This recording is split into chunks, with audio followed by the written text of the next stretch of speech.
E aí, gente, tudo bom? Hoje a gente vai dar continuidade, tá? A gente vai para nossa segunda aula de informática básica, beleza? Vamos lá. Então, gente, na aula passada a gente estudou sobre a geração de computadores, né? A evolução dos computadores ao longo de algumas décadas, né? A gente viu que normalmente ela está separada em 4 gerações, podendo haver uma quinta, né? Em algumas fontes que a gente pesquisa, tá? E aí nós tínhamos também uma atividade a ser feita. Espero que vocês tenham conseguido. Não conseguiu, usa o link de dúvidas, tá bom? Só lembrando que não viu essa aula, gente, clica no card em cima, volta para assistir, aí você volta para essa aula aqui, tá bom? Não pulem etapas. E aí a gente tem uma atividade para ser feita também, certo? E essa atividade, ela pedia 3 coisas basicamente, né? Primeiro, explicar o que foi que mais contribuiu, né? O que contribuiu para a produção de computadores pessoais. Explicar com as palavras de vocês como que vocês definiriam o termo informática e também computador. E citar alguns exemplos de hardware e software que vocês utilizam frequentemente, tá? Então vamos passar rapidamente por esses tópicos aí, só para que a gente relembre.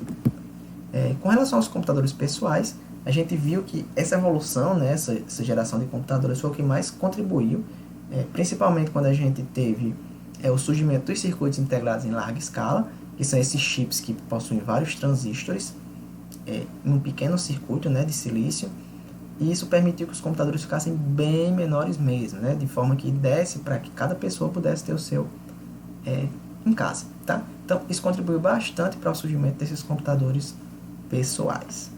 Com relação ao termo informática, na nossa aula a gente trabalhou com a definição de que é um conjunto das ciências, né, que fazem coleta, armazenamento, transmissão e processamento de informações em meios digitais, tá? E já com relação ao computador, a gente viu que é uma máquina programável que permite realizar diversas tarefas, tá?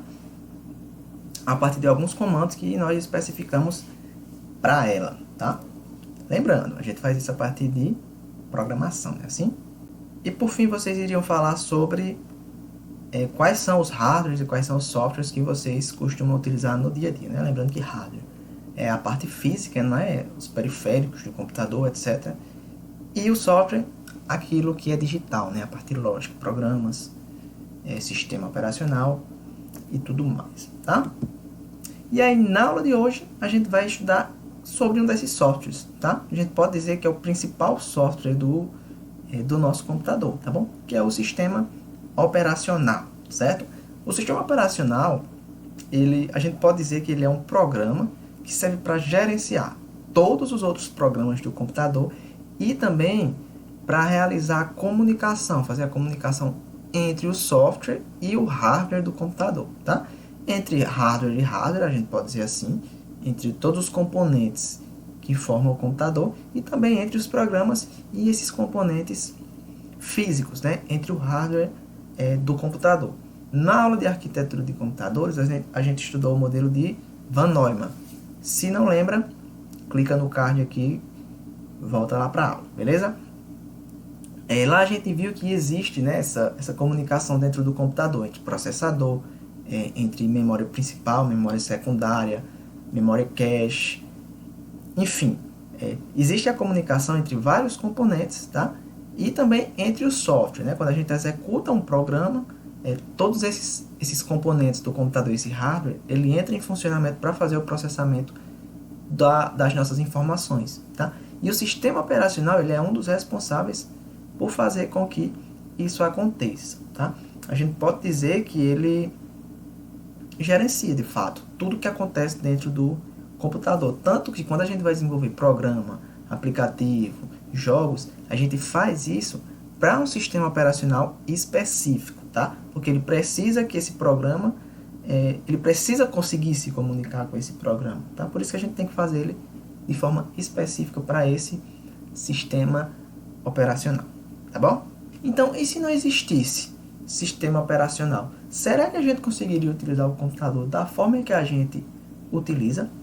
Bom, eu acredito que não, tá? Os computadores que nós temos hoje, o sistema operacional ele é indispensável para que a gente consiga utilizar da forma que a gente utiliza, né? Com tanta facilidade.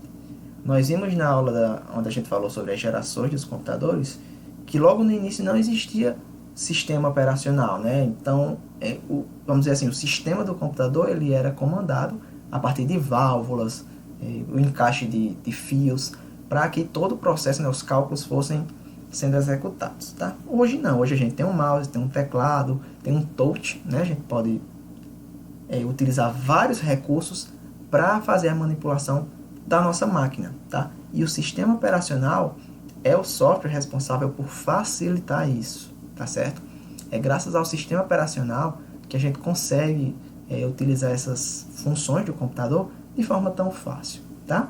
Então, só para a gente interagir um pouco, tô sentindo que está faltando um pouco disso nas nossas aulas, vai nos comentários aí do vídeo e me conta qual é o sistema operacional que você está utilizando no dispositivo que você está usando para ver essa aula, tá?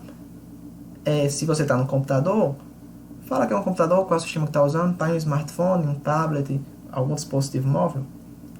Vamos debater aí embaixo, tá? E aí, existem vários sistemas operacionais, tá, que são usados atualmente. E tem aqueles mais populares, que é aqueles que a gente conhece, que a maioria das pessoas utilizam.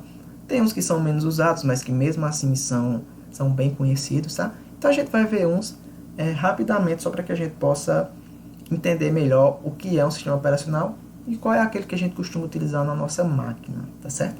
O primeiro deles é o sistema Windows, com certeza é o sistema mais utilizado atualmente, que é o sistema desenvolvido pela Microsoft, tá? Foi um dos primeiros sistemas operacionais que surgiram, ainda lá na década de 80, e ele é um sistema operacional pago, tá? Quando a gente compra um computador que vem com o sistema operacional Windows, nesse valor desse computador a gente já está pagando pelo sistema operacional, tá bom?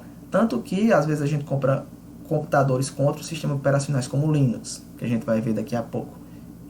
Normalmente esses computadores têm uma redução de preço, porque o Linux é gratuito, tá? Então o sistema Windows ele é um sistema pago, já passou por várias versões, né, que a gente tem a evolução dele. E eu sugiro que vocês dêem uma olhadinha nesse vídeo aqui, tá? Vou deixar como sugestão para vocês. Vou deixar o link dele também na descrição do vídeo, tá? Que é sobre a evolução do Windows. Bem bacana, você consegue ver a interface, todos os recursos novos que foram surgindo ao longo desses anos, tá? Aqui a gente tem até o Windows 8, a gente já tem hoje o Windows 10, que inclusive é o que eu estou utilizando aqui na minha máquina, tá? Outro sistema também bem utilizado é o macOS, que é o sistema operacional da Apple, né, do MacBook. Então, ele é um sistema exclusivo para esses computadores da Apple, tá? E ele é considerado o segundo sistema operacional mais popular, tá? E assim como o Windows, ele também é um sistema operacional pago, tá? Aqui a gente tem uma imagem da interface do sistema operacional Mac, e ele vem nos computadores da Apple, tá? Os MacBooks.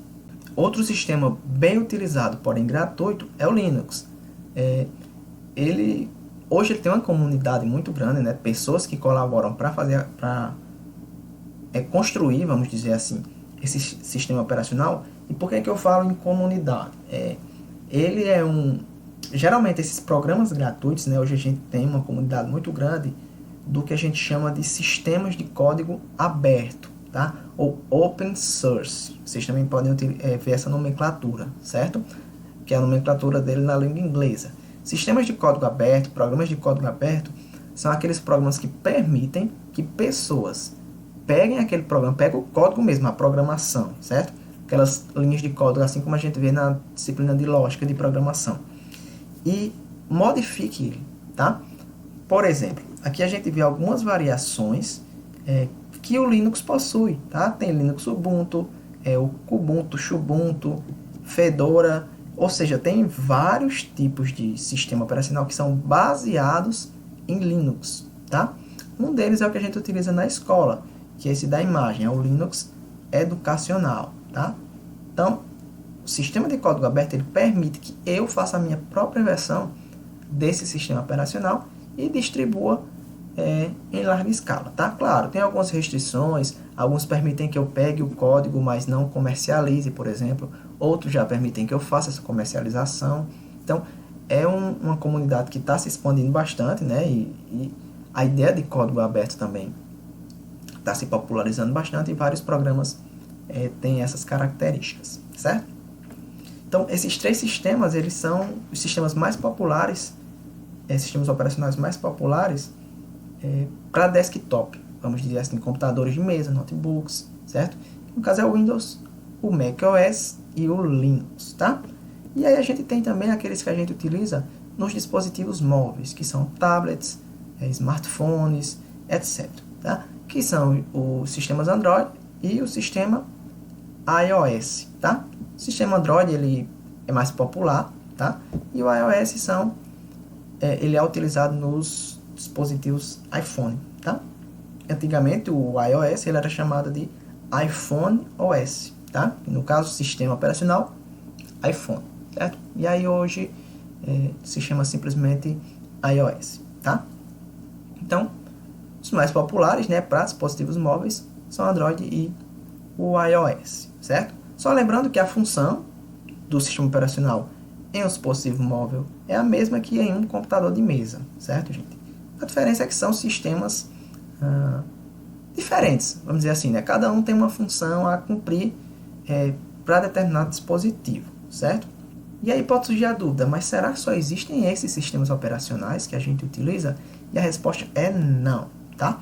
Aqui a gente tem um exemplo de vários sistemas operacionais que existem, tá? E que são utilizados, alguns muito utilizados, outros menos, certo? Sendo essa parte de cima aqui para desktop e essa parte de baixo para dispositivos móveis, tá? Alguns têm algumas aplicações bem específicas, algum tipo de empresa, algum tipo de usuário específico, tá? E eles podem ser utilizados, porém boa parte deles são desconhecidos para muitos de nós, né? Porque a gente não precisa. Esses sistemas mais populares acabam tendo uma maior vantagem, porque se a gente precisar de alguma dúvida, precisar buscar algum tutorial na internet, alguns programas, por exemplo, alguns sistemas operacionais, dificilmente vocês vão encontrar programas similares, tá? Então, por isso que esses sistemas operacionais mais populares acabam sendo a nossa escolha óbvia, tá? Então, gente, a aula de hoje é simplesmente isso, só para a gente entender o que vem a ser um sistema operacional, quais são os tipos de sistemas operacionais que existem, para que a gente possa se ambientar, tá? Terceiro ano vocês têm uma disciplina específica para falar sobre os sistemas operacionais, que é onde a gente vai entender o seu funcionamento interno, vamos dizer assim, a lógica por trás de um sistema operacional, tá? Então, só para ver se a gente entendeu o que nós vimos hoje, temos essa atividade aí, tá? Copie no caderno, respondam, que na próxima aula a gente vai debater sobre isso. E aí, na próxima aula, a gente vai estudar sobre os navegadores de arquivos, tá? Todo sistema operacional hoje possui esse navegador de arquivos, que é basicamente a forma que utiliza para organizar os nossos arquivos, né? Dentro de pastas, temos diretórios, a gente vai entender tudo isso, como funciona, tá? Se quiser se adiantar, vai lá no link e veja o livro, certo? No livro 1, página 47, beleza? Teve dúvida?